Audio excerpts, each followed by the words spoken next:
É muito bom a gente estar na casa de Deus. Nós começamos o mês de novembro, e com o mês de novembro, a nossa nova série de mensagens, Não Resista ao Amor. É uma série que vai ser baseada na parábola do semeador. E por mais que seja um texto muito conhecido, eu queria que o seu coração estivesse aberto para o novo que Deus tem a comunicar a mim e a você. Porque nós vamos passear sobre esse texto, e ele fala sobre 4 tipos de terrenos, e de como esses terrenos, eles são propícios ou não a receber a palavra, que no texto é equivalente a semente, e de que um terreno precisa aproveitar aquela semente para dar frutos. E na questão de aproveitar oportunidades, eu queria começar conversando com vocês sobre oportunidades impressionantes que foram perdidas. Uma delas, eu não sei se você sabe, todo mundo conhece esse aí, não é?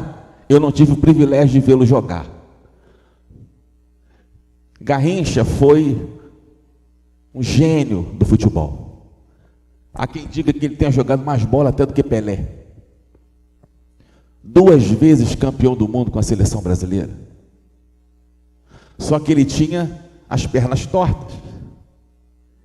E antes de jogar no Botafogo, ele foi fazer um teste no Flamengo. Meu Flamengo. E aí vira aquele menininho magrinho das pernas tortas e fala: isso aí não vai prestar para futebol. Esse aí não serve para nada. E a história diz que ele foi fazer um teste no Botafogo, e Newton Santos, que era conhecido como a enciclopédia do futebol, quando viu o teste do Garrincha, falou para o técnico assim: contrata esse menino porque eu não quero jogar contra ele não. E o resto é história, a gente já sabe o que aconteceu. Tem um filme que ficou muito famoso, não sei se você já viu, se você não viu, com certeza você conhece, que é o Forrest Gump. É a história de um contador de histórias. É engraçadíssimo, né? Boa parte do filme, ele está sentado ali naquele banco, conversando, esperando um ônibus chegar, e falando das aventuras que ele viveu na vida dele, desde menino. Quando ele tinha problemas nas pernas, né, e tem que correr dos amigos, né, e aí quando ele tem que correr, aquelas pernas que eram travadas por conta de um aparelho, aquilo se solta, ele começa a correr, ele percebe que ele é bom em corrida, e tudo na vida dele muda. E ele aparece nos lugares mais inusitados, e tem uma cena que eu acho engraçadíssima. Eu acho que é o presidente Nixon, é o presidente dos Estados Unidos. Ele está conversando, dando uma entrevista, de repente o Forrest Gump aparece lá e dá um tchauzinho assim, é muito engraçado. E o Tom Hanks, que é o ator que interpretou o Forrest Gump, ganhou um Oscar com esse filme. Até aí nenhuma novidade. O que eu não sei, se você sabe, é que o papel inicialmente tinha sido oferecido a John Travolta, e ele recusou, achando que o papel era muito bobinho, que o filme era muito bobinho e que não valia a pena. Que, às vezes, fortes convicções podem dar resultados muito equivocados. Se a mente não estiver aberta para o novo, literalmente, grandes chances podem ser perdidas. Da mesma forma, nós precisamos entender que a palavra de Deus, ela é eterna, mas ela é igualmente dinâmica. Deus se preocupa em falar na linguagem do seu povo, no tempo do seu povo. O que eu quero dizer com isso é que nós precisamos olhar para a palavra de Deus. E mesmo um texto conhecido como esse, se nós não estivermos com o coração aberto, é possível que o Espírito Santo lance uma semente preciosa e a gente não absorva aquilo que ele tem para comunicar para a gente, entende? Eu já ouvi isso aí um monte de vezes, de trás para diante. eu já sei quais são os tipos de solo, eu já sei como é que termina essa história. Deus sabe que você sabe também, mas a palavra dele tem sempre algo novo a comunicar para a gente. E se nós não estivermos abertos para o novo, oportunidades maravilhosas de compartilhar algo precioso do Espírito Santo a gente pode perder. E é nessa direção que eu queria caminhar com vocês. E é nessa direção que eu queria te convidar a ler o texto de Lucas, capítulo 8, do verso 4 ao verso 9. Eu vou pedir para você se colocar de pé para nós lermos esse texto. Evangelho de Lucas, capítulo 8, do verso 4 ao verso 9.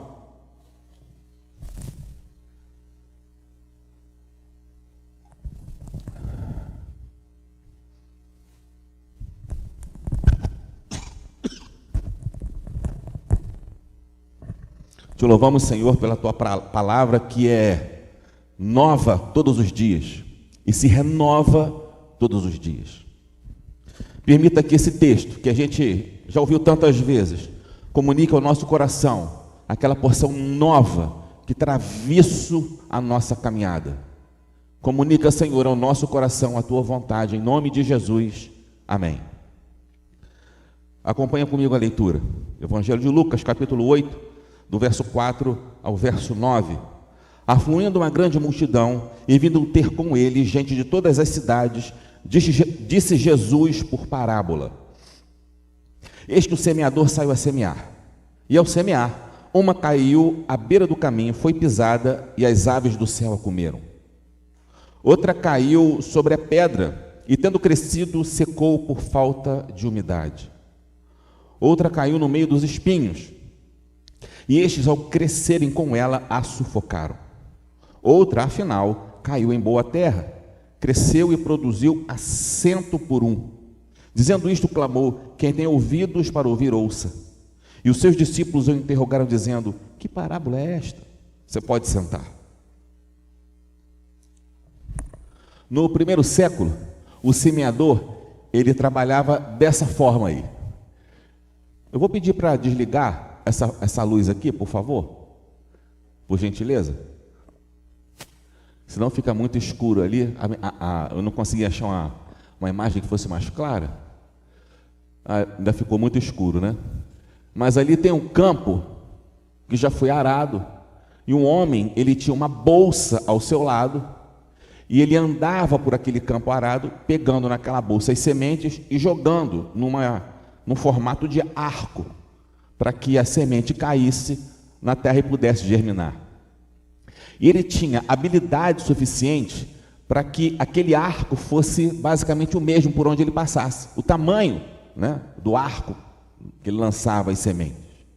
Mas era absolutamente impossível que todas as sementes caíssem num lugar propício. Inevitavelmente elas cairiam fora do caminho. Inevitavelmente elas cairiam no lugar aonde não tinha sido arado. E é o terreno que a gente vai analisar hoje, porque parte da semente caía à beira do caminho. E naquela época os caminhos não eram separados por muros e nem por cercas, mas por um terreno pisado. Eu não sei se você tem isso em mente, mais à frente nós vamos ver. Aquele terreno era pisado pelas pessoas que caminhavam por ali e pelos animais que passavam por ali antes de irem arar o terreno. Então aquele terreno ficava batido, seco, duro. Mesmo na chuva, a chuva batia por ali e ia para os lados. E a semente, quando caía naquele solo duro, ele não encontrava um lugar propício para acolher aquela semente e germinar. Então as aves do céu passavam ali e comiam aquelas sementes, porque ela não tinha o preparo adequado. A semente, ela é uma analogia à palavra de Deus, que se renova sempre.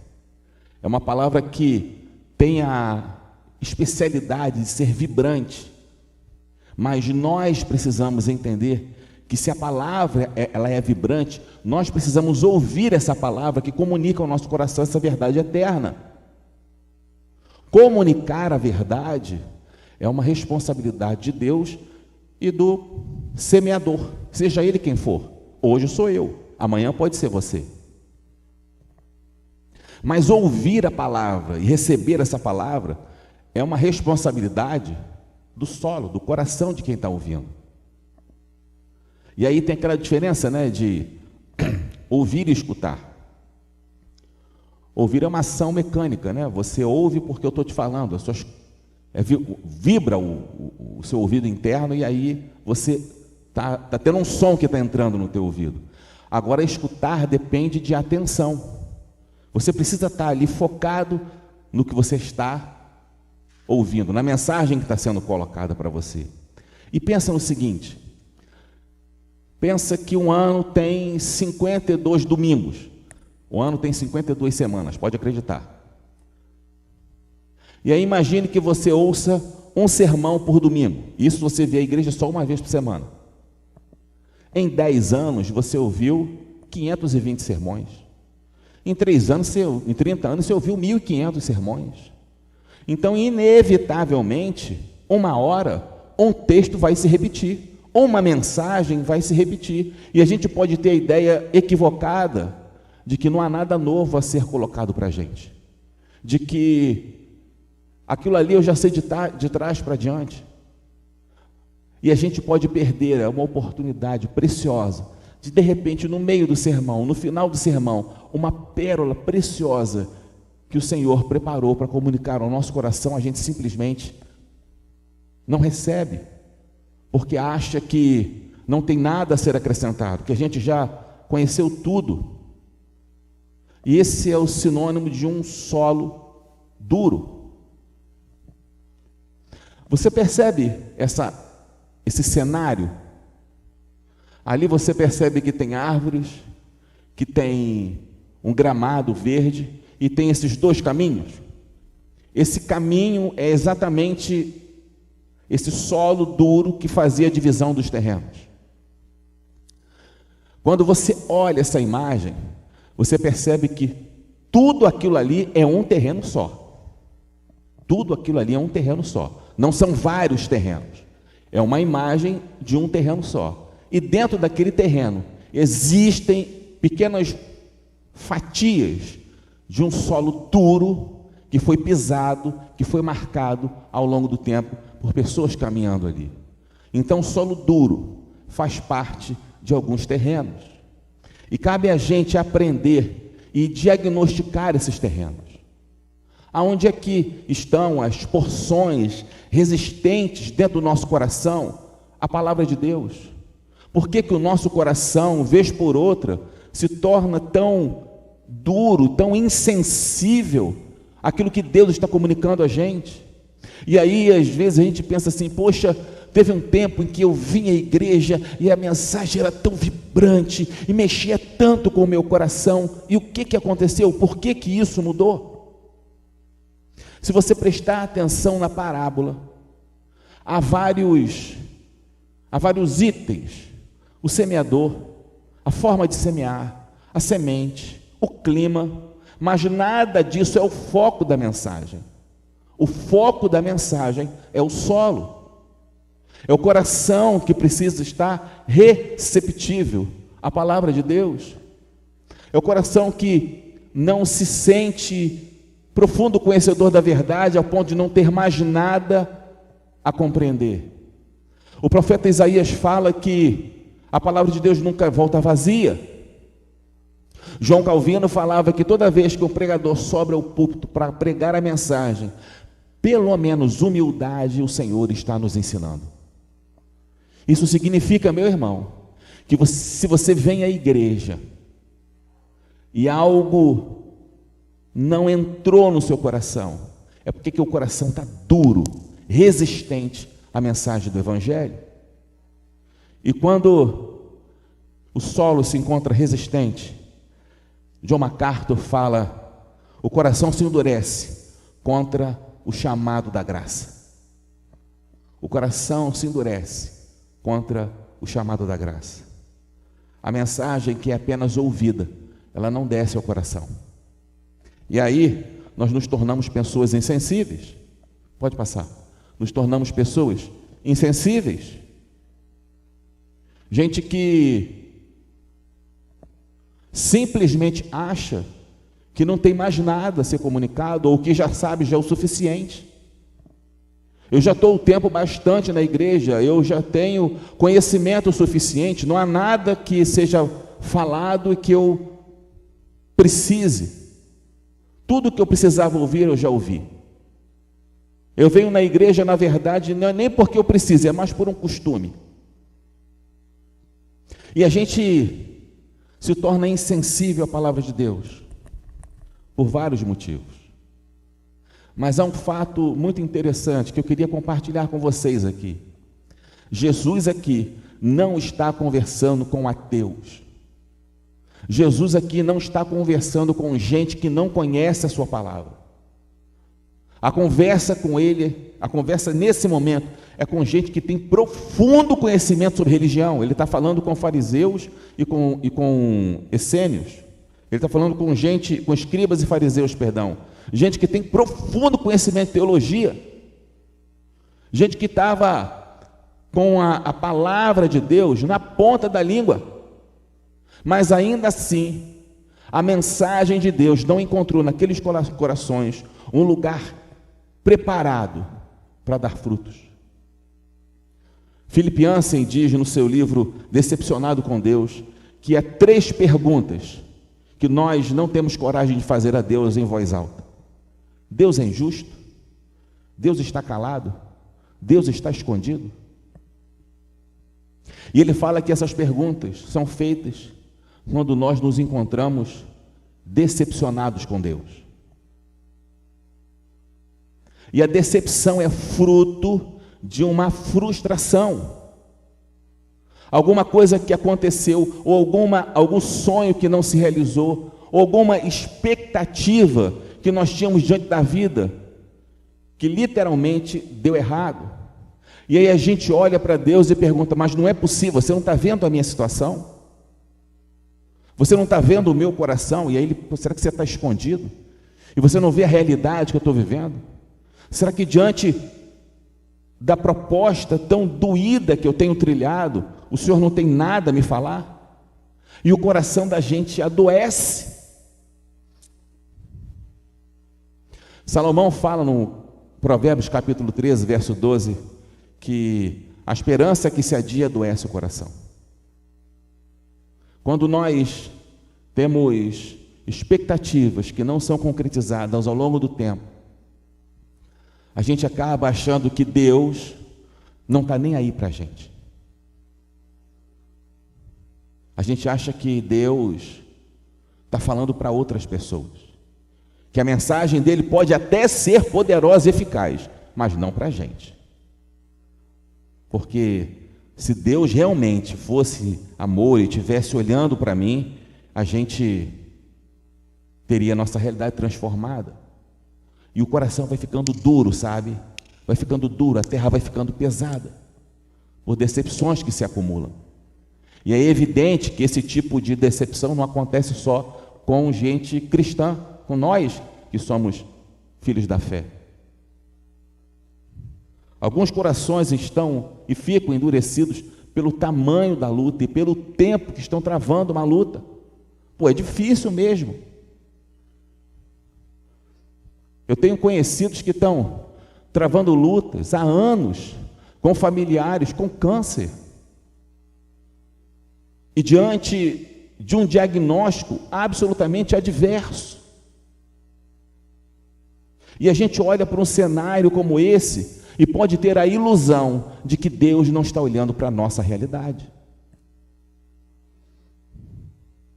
A gente olha para um cenário de dificuldade que se arrasta ao longo do tempo e a gente se fixa no terreno pisado e se esquece da semente. E ficamos altamente resistentes. O que eu quero dizer para você é que todo solo pode ser tratado. Todo tipo de solo pode ser tratado.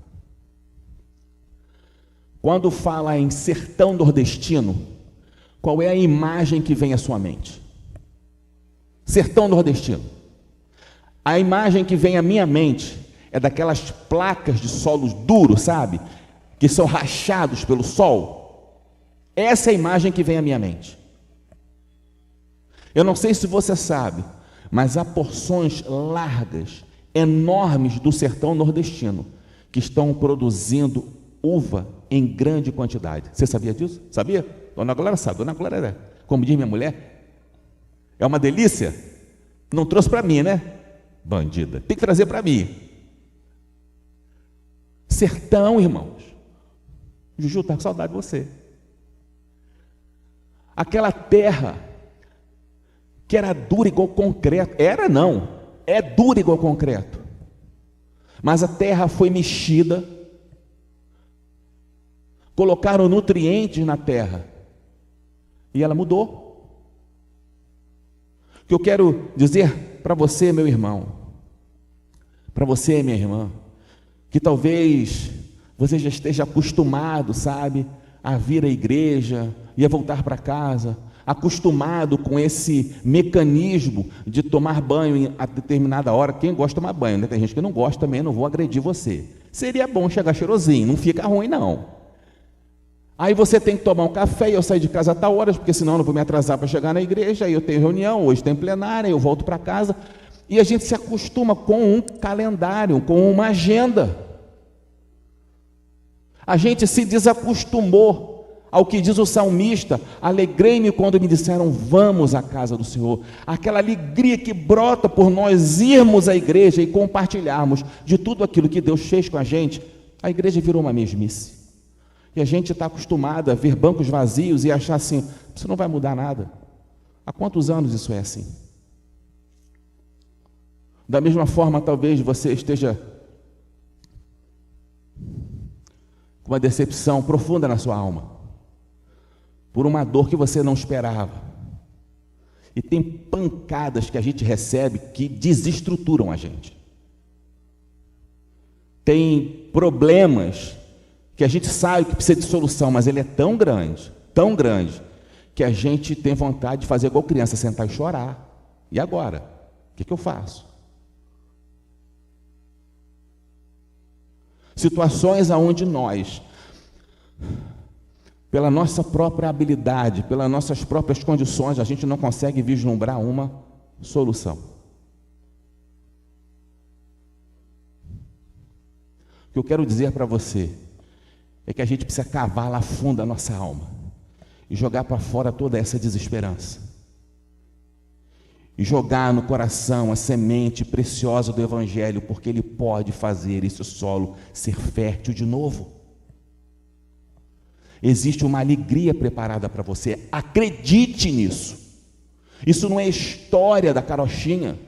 Eu não estou fazendo algo para passar o tempo com você aqui. Isso aqui não é um entretenimento. Você está entendendo? Eu estou comunicando a você a palavra viva e eficaz do Evangelho de Jesus Cristo, que é capaz de furar qualquer tipo de concreto e trazer dali vida e vida em abundância. Porque se nós não mexermos essa terra, se a gente não mudar nada, a gente vai continuar vivendo na mesmice, sem nenhum tipo de comunicação com a graça. E sabe o que significa isso? É viver em desgraça, ter uma vida desgraçada. Uma vida desgraçada é uma vida sem graça, sem a graça de Deus. Deus vai continuar, irmãos, como todo semeador, lançando a sua semente. É impossível Deus deixar de enviar a sua graça preciosa. Isso nunca vai acontecer. Ele sempre vai enviar para nós. Mas aí sabe o que acontece?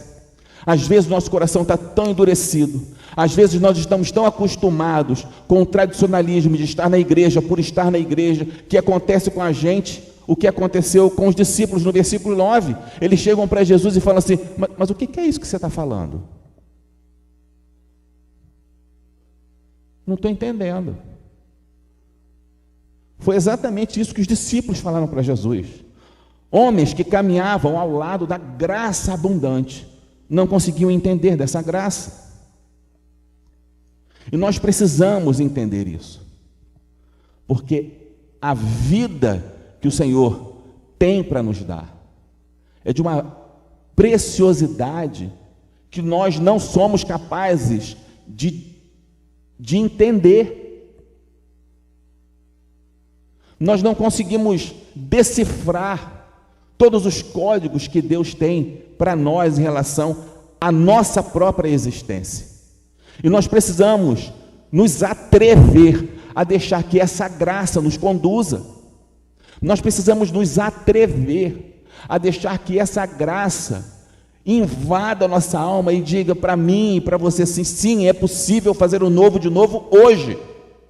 É possível que essa história desacreditada, é possível que esse coração desiludido, é possível que pessoas que já desistiram, que o novo aconteça nessa história, é possível. E aí a graça não apenas vai entrar no meu coração, mas vai perpassar toda a minha história. E aí isso aponta para duas direções. Primeiro, eu tenho que me encontrar com a graça. E em segundo lugar, eu preciso compartilhar com essa graça. Compartilhar dessa graça.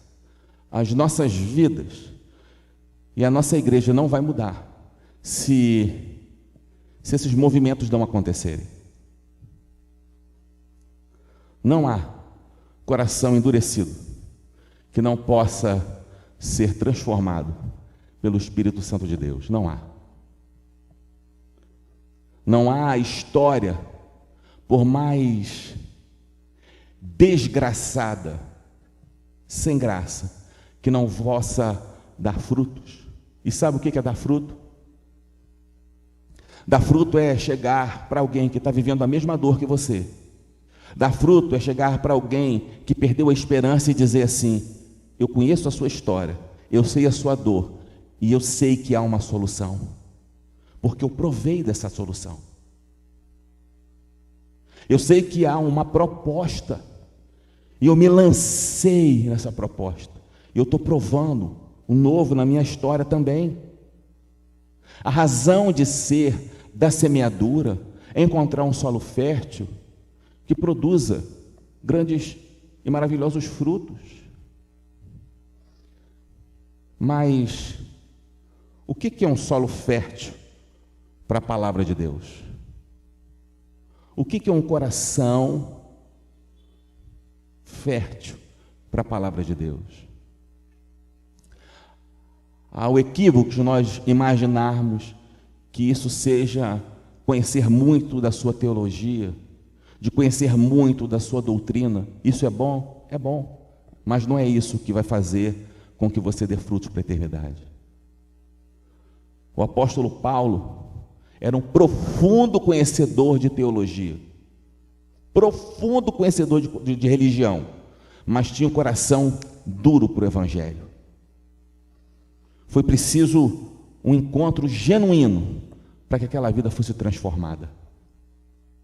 Foi preciso um encontro genuíno para que nós víssemos na sua vida frutos de um discípulo de Jesus Cristo. Porque um discípulo faz discípulos. Um discípulo deixa sua marca na vida de outras pessoas. Porque ele provou da graça. Ele conhece da graça e ele compartilha da graça. Ele sabe que não há problema. Ele sabe que não há questionamento. Ele sabe que não há desesperança que seja suficientemente forte e profunda e que seja incapaz, ou que seja capaz de impedir a palavra de Deus de penetrar ali e de fazer transformações. E nós precisamos ouvir a palavra de Deus e aproveitar aquilo que Ele quer fazer conosco, sabe? Nós precisamos aproveitar a mensagem que é pregada. Você veio aqui hoje, você está ouvindo essa mensagem, entenda que não é para passar um tempo, não é para cumprir com um horário na igreja, é para que essa mensagem encontre no seu coração um lugar adequado para que haja uma transformação necessária para que a sua vida seja completamente nova. Não perca essa oportunidade. Gostaria de concluir dizendo que há oportunidades que às vezes a gente perde e que podem determinar uma mudança drástica de vida. Por outro lado, se nós entendermos que uma mudança de atitude pode gerar uma nova realidade, por que não fazer? Sobre essa mudança de atitude, eu queria falar para vocês sobre um filme que eu acho que todo mundo conhece: Titanic. Jack e Rose, todo mundo conhece esse casal. A trilha sonora desse filme, foi cantada pela Celine Dion, My Heart Will Go On. Só que ela não queria gravar essa música de jeito nenhum. Ela falava assim: esse filme não vai dar em nada. É uma história de um navio que afunda, todo mundo conhece essa história, não tem nada de novo. O marido teve todo o cuidado de sentar e explicar para ela que aquilo ali poderia ser uma grande oportunidade para ela. E ela resolveu dar ouvidos ao seu marido. E provavelmente foi o maior sucesso da sua carreira. Quando passa esse filme, eu tenho certeza, você já está ouvindo a flauta, não está? Você já está ouvindo a flauta, tenho certeza disso, porque está ligado. E foi necessário que ela mudasse uma convicção para que essa oportunidade se tornasse numa grande chance. O que essa história mostra para a gente é que nós precisamos, às vezes, rever as nossas convicções. Esse texto versa sobre isso. O solo duro não recebe a semente e não frutifica. E o solo que é duro e continuar duro a vida toda, vai ver muitos outros solos germinando e frutificando, e ele continua sendo duro. Você vai ver gente ao seu lado sendo profundamente impactado pela palavra de Deus, vidas sendo transformadas, histórias sendo contadas, você vibrando com a história de outra pessoa. Mas por que não você? Por que não a sua história? Vibrante. Por que não contar a sua história de uma mudança radical, profunda e definitiva, causada exclusivamente pelo poder da palavra de Jesus Cristo? O que eu quero que você entenda é que nós precisamos deixar que a graça penetre no nosso coração. Não se acostume com a relação com Deus. Todos os homens e mulheres de Deus que fizeram diferença na história nunca se acostumaram com a presença de Deus. Estavam sempre querendo mais. Estavam sempre buscando conhecer mais, ter mais intimidade, para serem mais usados por Deus. Porque aí a nossa vida é transformada. E quando a nossa vida é transformada, nós transformamos a vida daqueles que estão ao nosso redor também. O ambiente ao nosso redor é transformado quando Jesus faz uma mudança definitiva no nosso coração. Aquele que era dono da verdade passa a ser um pacificador. Entende? O ambiente ao nosso redor é transformado. Aquele que era amargo passa a ser uma pessoa dócil. E naturalmente, você que andava sozinho, as pessoas vão querer caminhar com você. Isso vai acontecer porque a palavra de Deus tem o poder de transformar toda a realidade. Porque em Jesus, tudo se faz novo. Essa é a palavra que Deus trouxe para compartilhar com a gente nessa manhã. Não se acostume com a presença de Deus. Peça mais, porque Ele tem mais diariamente a compartilhar com você. Eu vou pedir para você fechar seus olhos, você ficar alguns instantes conversando com o Senhor. Coloque diante dele a porção da palavra que foi falada hoje. Senhor, eu tenho vindo à igreja há tantos anos, eu estou acostumado com a igreja do mesmo jeito. Senhor, muda o meu coração, para que através da minha vida, a nossa igreja seja transformada. Mexe, Senhor, na minha alma, tira aquilo que precisa ser removido, enxerta no meu coração a tua graça. E se você está com esse coração endurecido porque tem uma decepção que se alonga, que se estende ao longo do tempo, Deus te chamou hoje para fazer uma nova caminhada. Ele está dizendo que a proposta dele é fazer com que você viva a paz e a esperança que só Ele tem para te dar. Isso é possível e está à sua disposição. Feche os seus olhos e converse com o Senhor.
Em nos tirar da nossa zona de conforto, em nos mostrar que existe uma vida nova, maravilhosa, preparada à nossa disposição.